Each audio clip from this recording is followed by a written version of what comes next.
사울이 왕이 된 지 2년이 되었습니다.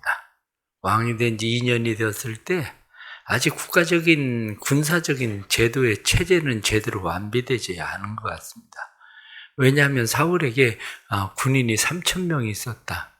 이렇게 말하는 것을 보면 아마 왕을 호위하고 왕의 수비대 정도, 그 정도의 군대였었던 것 같습니다. 그래서 3,000명의 군인들 가운데 2,000명은 자기가 휘하에 두고 1,000명은 그 아들 요나단의 휘하에 두고, 그런데 막상 군대라고 해봐야 이 사람들이 무기는 변변하지 않습니다. 뒤에 나타나는 말씀처럼 그들 중에서 사울하고 요나단만 이 창을 가지고, 칼이나 창이 가지고 있을 뿐이지 나머지 사람들은 칼이나 창을 전부 블레셋 사람들이 다 뺏어간 거죠. 왜냐하면 자기들과 전쟁을 할 수 없도록 만들려고. 그런데 요나단이 1,000명의 군인을 데리고, 수비대를 데리고 그 블레셋 사람을 공격한 거예요, 수비대를. 그러니까 이 블레셋 사람들이 한마디로 이거 봐라? 그리고 블레셋 사람들이 모이기 시작했는데 성경에 나타난 말씀 보니까 병거가 30,000이고 마병 6,000이고 백성은 해변에 모래알같이 많았다.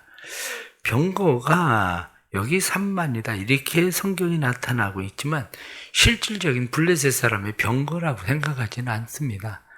왜냐하면 병거가 300년 그 이후에 군대 체제가 완비되고 이럴 때도 다른 나라와 전쟁을 할 때 병거가 겨우 몇백 대, 900대, 1,000대 이렇게 되는 정도인데 30,000대 이거는 아마 그때 당시에 수레 정도 이런 것까지 사람들이 몰고 온 모든 것을 포함하는 그런 정도일 것이다 이렇게 보는 거죠. 오늘 말씀을 보니까 6절 말씀에 이스라엘 사람들이 위급함을 보고 절박하여, 위급하고 절박한 상황을 맞이하게 된 겁니다. 그래서 사람들이 전부 도망을 가서 심지어는 요단강을 건너서 사람들이 도망을 가버렸습니다. 왜냐하면 이 블레셋 사람들이 어디까지 가까이 왔느냐면 오늘 성경에 나타난 말씀을 보니까 사울은 길갈에 있었어요.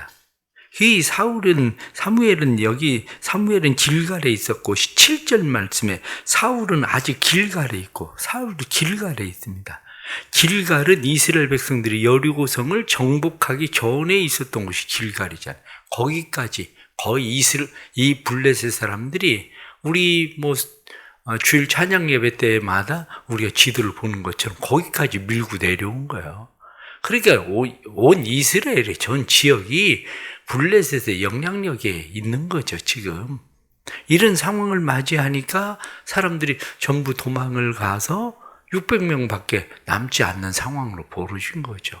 사람들은 점점 도망을 가는 이 모습을 보고 사무엘을 불렀는데 사무엘이 7일 후에 오겠다. 이렇게 이야기하고 7일이 돼도 오지 않으니까 사울이 제사를 드려버렸죠.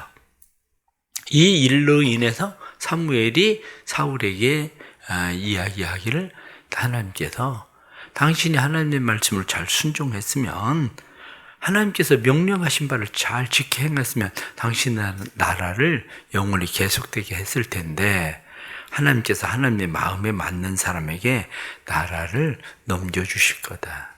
이렇게 이야기를 했다는 이야기가 오늘 본문에 나타나는 말씀이죠.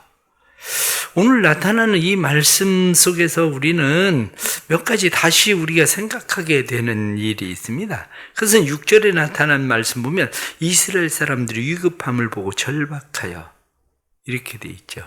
위급함과 절박함. 우리가 삶을 살아가면서 위급함과 절박함 이러한 일들이 삶에 일어납니다. 당장 무엇인가를 해야 되는 일들, 무엇을 결정하지 않으면 안 될 것 같은 일들, 이러한 일들이 우리에게 일어날 때에 우리가 그 일들을 어떻게 해결할 것인가 하는 거죠. 그 일을 어떻게 해결할 것인가.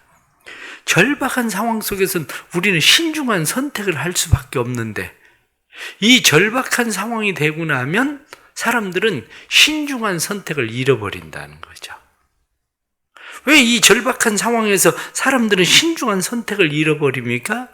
신중한 선택을 잃어버리는 것은 위급하다, 절박하다. 그 이야기는 지금 내 눈에 보이는 상황, 내가 느끼는 상황, 이게 늘 앞서거든요. 내 눈에 보이고 내가 느끼는 상황들을 만나게 되면 사람들이 무시하게 되는 게 있습니다. 그 무시하게 되는 가장 첫 번째가 뭐냐? 원칙이에요. 기본적인 원칙을 지켜야 되는데 원칙을 무시하면 안 되는데 사람들은 원칙을 무시해버려요.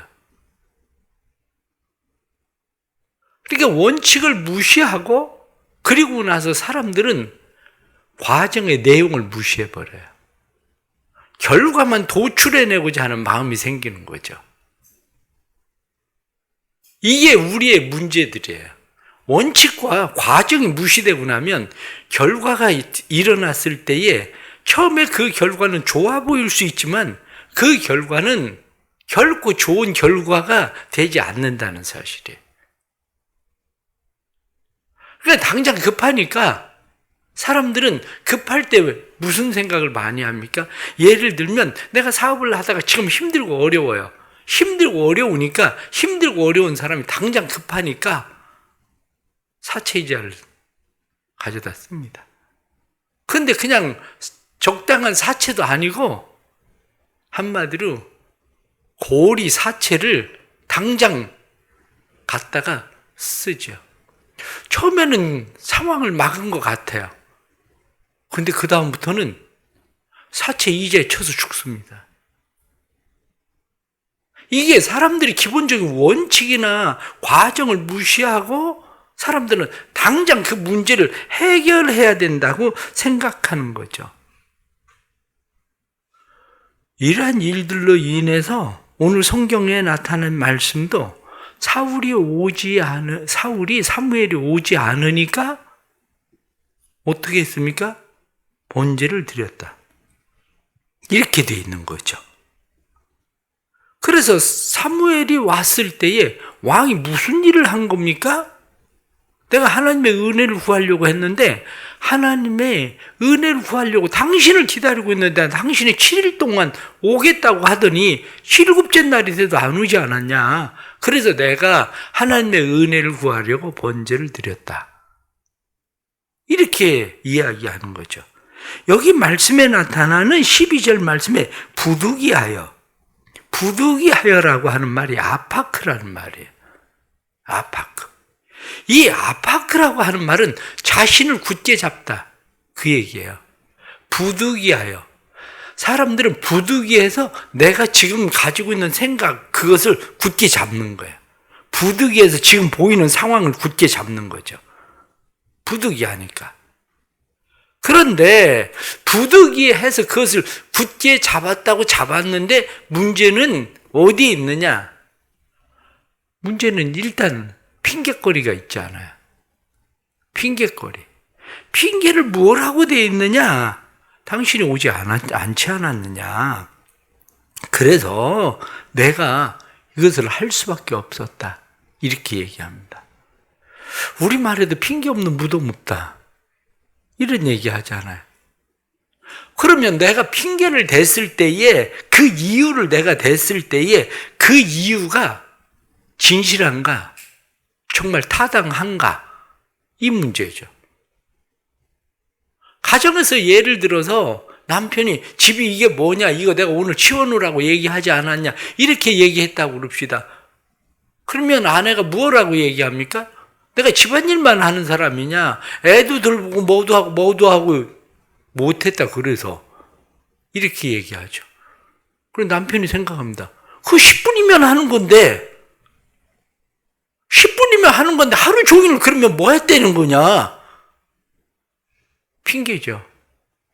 내가 집안일을 하는 사람이야 이렇게 얘기했지만 한편으로 따지고 보면 그 일을 하는 집안일을 하는 사람 맞아요. 우선순위가 틀린 거지.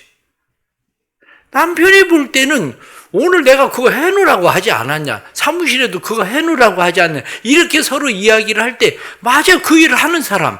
그런데 핑계는 뭐예요? 내가 그것만 하는 사람이냐. 내가 이것도 하고 저것도 하고 하루 종일 나도 바빴다. 이렇게 얘기하는 거죠. 무슨 얘기입니까? 결국 핑계라고 하는 것이 나는 타당하다고 생각을 하지만 다른 사람이 볼 때에도 타당하냐, 이 문제죠. 사울은 지금 내가 부득이하여 이렇게 말합니다. 내가 부득이하여 그걸 할 수밖에 없었습니다. 이렇게 이야기하지만 그러면 생각을 해봅시다. 이스라엘 백성들이 생각할 때에 사울이 제사를 드리는 게 타당합니까? 이스라엘 백성들은 다 알아요. 저 제사 드리는 거 사무엘 선지자들 그 제사장만 하는 건데 왜 왕이 제사 드리겠다는 거지? 백성들은 다 알아요. 사무엘이 생각할 때는 어떻습니까? 그 당시에 망령된 일을 행한 겁니다. 이렇게 이야기하잖아요. 망령된 일을 행했다. 이 망령된 일을 행했다고 성경이 말하고 있는 이 뜻을 우리가 잘 보세요. 망령되다 사칼이라는 말이거든요. 당신 어리석은 짓 한 거다. 당신 바보 같은 짓 한 거다. 어리석은 바보 같은 이 말이 사칼이라는 말이거든요. 한마디로 우선순위를 전혀 모르는 거죠. 사무엘이 볼 때에 타당하지 않다는 거죠. 그럼 하나님이 보실 때 타당합니까? 하나님에게 은혜를 구한 다음에 하나님에게 은혜를 구한다는데 하나님이 보실 때 너 무슨 짓 하는 거냐? 나한테 은혜 구한다고? 그거 네가 하는 짓도 아닌데? 네가 해야 되는 것도 아닌데 네가 그 짓 하면서 나한테 무슨 은혜를 구해? 바로 이 문제예요. 오늘날 많은 사람들이 이유와 핑계를 가지고 있습니다. 그러나 그 이유와 핑계들이 다른 사람이 볼 때에도 정말 타당한 건지, 오늘 말씀에 나타난 것처럼 당사자에게 그 해당되어지는 그 사람에게 타당한 일인지, 바로 이 문제예요. 하나님이 볼 때 전혀 타당하지 않은데 하나님에게 은혜를 구한다? 앞뒤가 안 맞잖아요. 그런데 왜 이 일이 일어납니까? 절박했거든요. 이 일이 왜 일어납니까? 위급하거든요. 당장 눈에 보이는 것이, 그러면 결론적으로 말씀을 드리면 하나님에게 은혜를 구한다고 이야기를 했지만 이유는 하나야. 뭡니까? 백성들에게 보여주기 위한 거였죠. 왜? 하나님에게 은혜를 구하려면 하나님 마음에 맞게 했어야지. 그런데 하나님에게 은혜를 구한다고 이야기하면서 하나님의 마음에 하나님의 방식이 전혀 아닌 짓을 저지르면서 하나님의 은혜를 구한다? 매 안 맞으면 다행이지. 그게 무슨 얘기냐? 보여주기 위한 거였다는 거죠. 철저하게. 백성들이 흩어지니까 흩어지고 있는 이스라엘 백성들에게 보여주기 위해서 그 제사를 드린 것뿐이지 결코 하나님의 은혜를 구하려고 했었던 행동은 아니라는 거죠. 이 일이. 그렇습니다. 우리는 살아가면서 이런 일들을 우리는 많이 만나게 됩니다. 이런 일들을 만날 때에 우린 다시 생각을 해야 됩니다. 내가 지금 하고 있는 일이 원칙을 무시하고 있는 일인가? 아니면 기본적인 원칙을 지키고 있는 일인가? 내가 하고 있는 이 과정이 올바른 일인가? 아니면 과정은 무시한 것인가? 내가 지금 결과만 바라보고 있는 것인가? 아니면 결과를 통해서 무엇을 얻기 위한 것인가? 이 일에 대해서 다시 생각하지 않으면 안 된다 하는 것을 우리가 오늘 성경에 나타나는 말씀을 통해서 알게 되죠. 급한 일들 생기죠. 당황스러운 일들 생기죠. 위급한 일이나 절박한 일 생기죠. 그러면 그때에 다시 생각해야 됩니다. 원칙이 뭔지, 과정이 뭔지, 무엇을 위해서 그 일을 하고 있는 건지, 그것을 다시 생각해야 됩니다. 사무엘이 와서 사울에게 그렇게 이야기합니다. 13절에 나타난 말씀 보면 사무엘이 사울에게 이르되 왕이 망령 때에 행하였도다. 왕의 하나님 여호와께서 왕에게 내리신 명령을 지키지 아니하였도다. 그리하였더라면 여호와께서 이스라엘 위에 왕의 나라를 영원히 세우셨을거늘. 이렇게 되어 있습니다. 지금 제사 한번 잘못 드려서 하나님께서 그 나라를 빼앗았을까? 이 문제예요. 사울이 이스라엘의 왕이 되고 2년밖에 지나지 않았어요. 그런데 위급한 일 상황 만나서 사울이 지금 제사 한번 잘못 드렸기 때문에 왕의 나라를 빼앗아 버렸을까? 그렇게 보지 않는다는 거죠. 왜 그렇게 보지 않느냐면 12장에 이미 사무엘이 중요하게 명령한 게 있습니다. 그게 뭐냐면 내가 왕을 세운다. 그러나 이스라엘의 왕을 세워도 이스라엘의 진짜 왕은 하나님이시다. 그 얘기였거든요. 문화가 바뀌어도 제도가 바뀌어도 정치가 바뀌어도 이스라엘의 영원한 왕은 하나님이시다. 그 이야기 했었던 거거든요. 그런데 사무엘이 가만히 보니까 아니거든요. 처음에 하나님께서 그를 이스라엘의 왕으로 세우셨을 때는 그를 통해서 하나님께서 무엇을 이루기를 원하셨을 거예요. 그런데 아니거든요. 왜 아니냐? 그 이유에 대해서는 성경이 말씀하고 있지 않아요. 그런데 사무엘이 왜 7일이 지났을 때 왔을까요? 지금 나라가 전쟁의 위기의 상황 가운데 있어서 제사를 드려야 되겠다는데 왜 7일이 지나서 왔을까? 그때 온다고 그랬잖아요. 그런데 약속을 안 지켰잖아요. 거긴 분명히 이유가 있을 거라는 거예요. 한편으로 생각하면 사무엘은 하나님이 사울을 마음에 들어 하지 않으실 때 사무엘은 마음 가운데 하나님, 그래도 당신이 이스라엘의 왕으로 세우시지 않았습니까? 한마디로 잘 봐주세요. 불쌍히 봐주세요. 하나님 잘 봐주세요. 하나님이 아니다. 싹수가 놀았다. 그래도 사무엘은 하나님 봐주세요. 하나님께서 아마 사무엘에게 성경에 나오지 않지만 그렇게 명령하셨는지도 몰라요. 그럼 천천히 가봐라. 천천히 가보면 사울이 무슨 짓을 했는지를 네가 보게 될 거다. 사울이 무슨 짓을 했는지 네가 보게 될 거다. 천천히 가봐라. 그래서 그 다음날 간 거. 성경이 그렇게 나오지 않았지만 그럴 수도 있다는 거죠. 왜냐? 밭에 가서 일을 하면 어떻습니까? 잡초를 뽑아요. 다음날, 그 이튿날 가면 잡초 다 뽑았으니까 잡초가 없을 것 같아? 어떻습니까? 그렇지 않아요. 언제 컸는지 그냥 또 푹 커버렸어요. 이미 2년 동안 사무엘과 사울의 관계 속에 보이지 않는 불편한 관계가 있었던 것 같아요.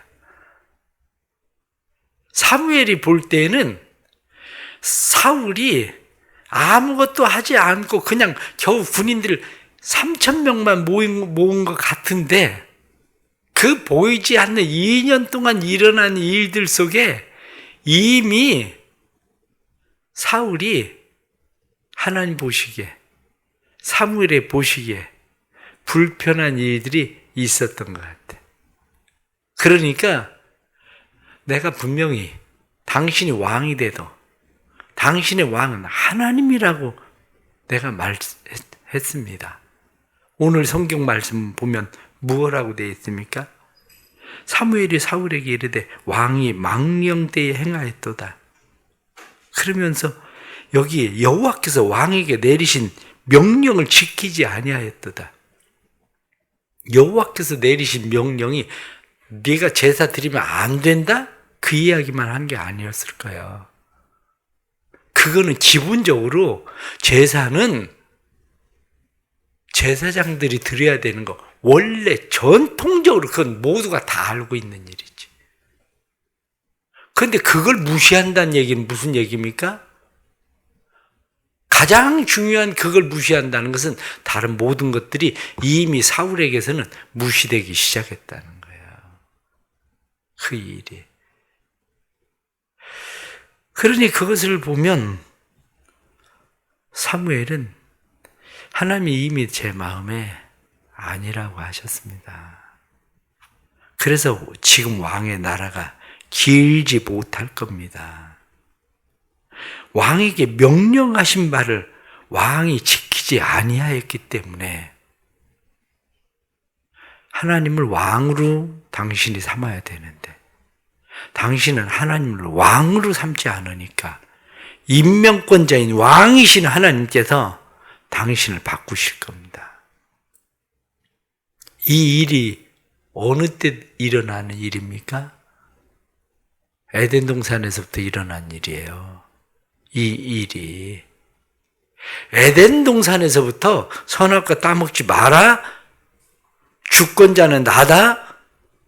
너는 소유주가 아니야. 너는 관리인일 뿐이야. 그리고 하나님께서 말씀하셨는데 그거를 어겨버린 거죠. 에덴 동산에서. 왜? 내가 주권자가, 내가 소유주가 되고 싶었던 거죠. 사울은 이스라엘의 왕이 하나님이 아니라 본인을 철저하게 이스라엘의 왕으로 세우고 싶었던 거예요. 그러니까 하나님께서 아니다. 그렇게 말씀하시고 왕의 나라가 결코 길지 않을 겁니다. 이렇게 말한 거예요. 우리가 깨달아야 되는 게 바로 그거예요. 우리의 주인이 누구십니까? 우리의 왕이 누구십니까? 기도를 열심히 한다고요? 예배를 열심히 드린다고요? 하나님에게 은혜를 입으려고? 근데 하나님의 은혜를 입는 일과는 상관없는 행동인데 이미 내 삶이 그러면 소용이 없는 것이. 그러면 그렇습니다. 오늘 주시는 이런 말씀들을 우리가 생각하면서 또 오늘 하루를 살아갈 때 본질에 집중하십시오. 본질이 뭡니까? 하나님이 우리의 본질이에요. 예수 그리스도가 우리의 본질이에요. 예배가 우리의 본질이에요. 그걸 위해서 우리는 사는 거예요. 본질을 잃어버리고 원칙을 무시하고 과정을 무시하고 사는 게 아니라 급하고 당황스러운 일이 있고 절박한 일이 있다고 해서 이 본질을 잃어버리고 사는 게 아니라 본질을 지키며 사는 거. 그게 하나님의 명령을 지키고 사는 일입니다. 하나님께서 오늘도 우리가 믿음으로 기도하는 그런 모든 일들 속에 은혜 주셔서 우리의 삶이 하나님 보시기에 기뻐하는 삶이 되기를 축복합니다. 기도하겠습니다. 하나님 아버지, 살아가는 모든 일들 속에 은혜 주시고 살아가는 모든 일들 속에 하나님의 은혜가 넘치게 해 주옵소서. 우리의 삶에 오직 하나님이 기뻐하시는 일들 행하게 하시되 사울은 하나님의 은혜를 입기 위한다고 말하면서 하나님이 원하지 않는 행동을 통해서 하나님의 은혜를 입기 원한다고 그렇게 이야기합니다. 아버지 하나님, 저희들도 종종 이런 어리석은 일들을 잘 행합니다. 우리는 여러 가지 이유와 핑계들이 많습니다. 그러나 우리의 이유와 핑계들이 하나님 앞에도 정말 타당한 일인지 우리가 다시 생각합니다. 하나님 앞에 우리를 바르게 세워주시고 하나님의 말씀 앞에 세워주시고 하나님의 말씀을 쫓아 살게 해주시고 우리가 무엇을 위해 사는지 다시 한번 우리를 살필 수 있는 믿음의 삶이 되도록 주님 도와주옵소서. 성령께서 사랑하는 성도들의 마음 가운데 하나님께서 주시는 본질적인 그 일이 무엇인지를 잘 깨닫게 해주시고 그 일을 위해서 행할 수 있도록 도와주셔서 하나님께서 내 나라가 길게 될 것이다 말씀하시는 그런 하나님의 나라를 이루어가게 해 주옵소서. 주님의 교회가 믿는 자들이 날마다 되어가고 또 구원받는 백성들이 많아지고 주님 앞에 나오지 못하는 사람들이 하나님 앞에 나와서 예배드린 일이 삶의 본질이라는 것을 깨닫게 해주시고 본질에로 돌아서는 성도들이 되도록 은혜 베풀어 주옵소서. 또한 하나님 앞에 새벽에 드려진 예물 기뻐 받으시고 마음의 소원이 주 앞에 상달되어지는 귀한 예물 되도록 역사해 주옵소서. 새벽에 우리의 기도를 들으시는 주님, 힘들고 어려울 때 기도하는 성도들 기도 꼭 들어주시고 이들의 기도가 하나님 앞에 상달되어지는 믿음의 기도되게 해 주옵소서. 예수님의 이름 받들어 기도드리옵나이다. 아멘.